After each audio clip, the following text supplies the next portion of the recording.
यीशु का बंदी बनाया जाना।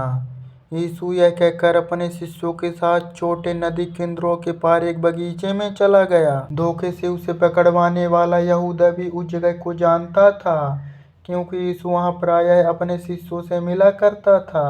इसलिए यहूदा रोमी सिपाहियों की एक टुकड़ी और महायाजकों और फरीसियों के भेजे लोग और मंदिर के पहरेदारों के साथ मसाले, दीपक और हथियार लाए वहां आ पहुंचे।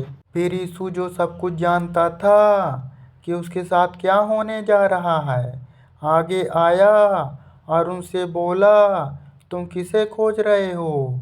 उन्होंने उसे उत्तर दिया, यीशु नासरी को। यीशु ने उनसे कहा, वह मैं हूँ।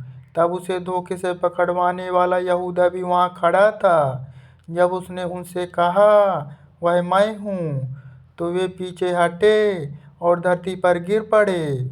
इस पर एक बार फिर यीशु ने उनसे पूछा, तुम किसे खोज रहे हो? वे बोले, यीशु नासरी को। यीशु ने उत्तर दिया, मैंने तुमसे कहा, वह मैं ही हूँ।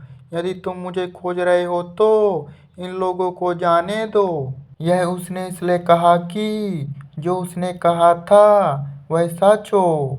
मैंने उनमें से किसी को भी नहीं खोया जिन्हें तूने मुझे सौंपे थे। फिर शमौन पतरस ने, जिसके पास तलवार थी, अपनी तलवार निकाली और महायाजक के दास का दाहिना कान काटते हुए उसे घायल कर दिया।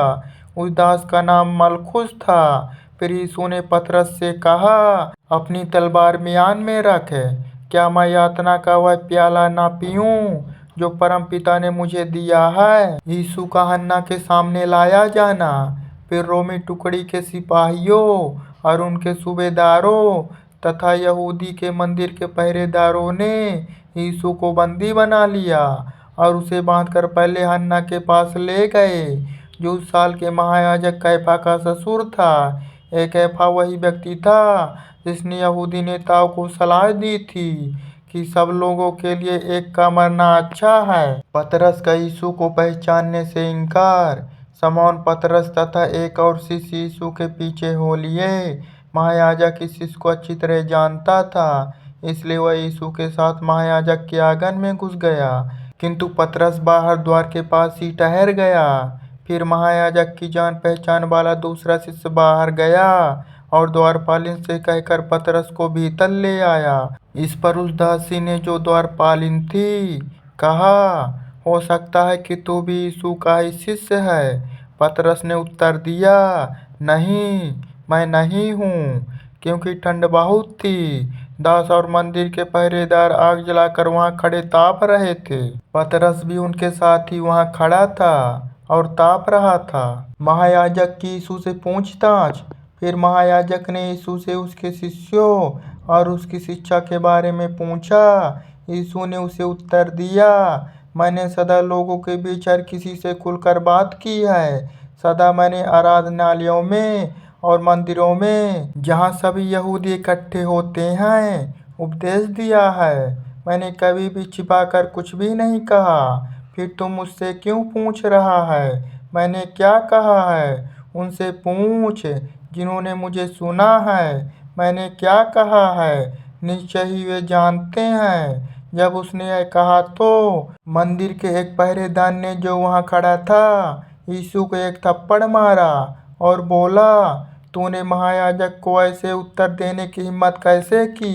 यीशु ने उसे उत्तर दिया, यदि मैंने कुछ बुरा कहा है तो प्रमाणित कर और बता कि उसमें बुरा क्या था, और यदि मैंने ठीक कहा है तो तू मुझे क्यों मारता है? फिर हन्ना ने उसे बंधे हुए ही महायाजक कैफा के पास भेज दिया।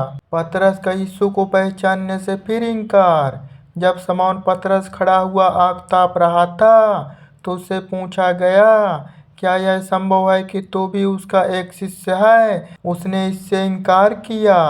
वह बोला, नहीं, मैं नहीं हूँ। महायाजक के एक सेवक ने, जो उस व्यक्ति का संबंधी था जिसका पतरस ने कान काटा था, पूछा, बता, क्या मैंने तुझे उसके साथ बगीचे में नहीं देखा था?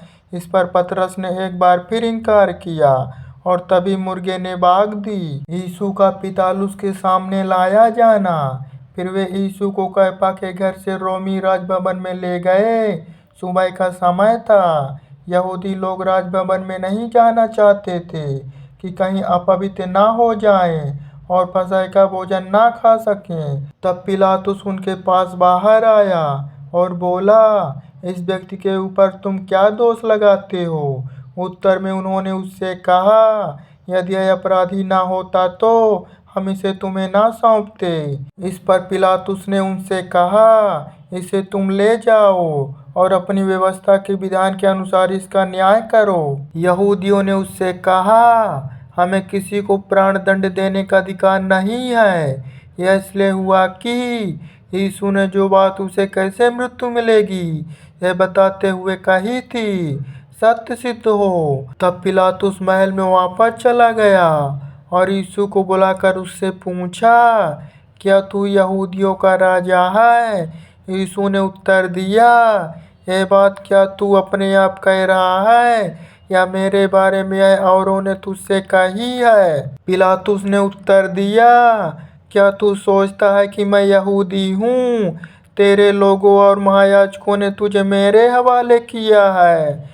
तूने क्या किया है? यीशु ने उत्तर दिया, मेरा राज्य इस जगत का नहीं है। यदि मेरा राज्य इस जगत का होता तो मेरी प्रजा मुझे यहूदियों को सौंपे जाने से बचाने के लिए युद्ध करती, किंतु वास्तव में मेरा राज्य यहाँ का नहीं है। इस पर पिलातुस ने उससे कहा, तो तू राजा है? यीशु ने उत्तर दिया, तू कहता है कि मैं राजा हूँ। मैं इसलिए पैदा हुआ हूँ और इसी प्रयोजन से मैं इस संसार में आया हूँ कि सत्य की साक्षी दूँ। और वह व्यक्ति जो सत्य के पक्ष में है मेरा वचन सुनता है। पिलातुस ने उससे पूछा, सत्य क्या है? ऐसा कहकर वह फिर यहूदियों के पास बाहर गया और उनसे बोला, मैं उसमें कोई खोट नहीं पा सका हूँ।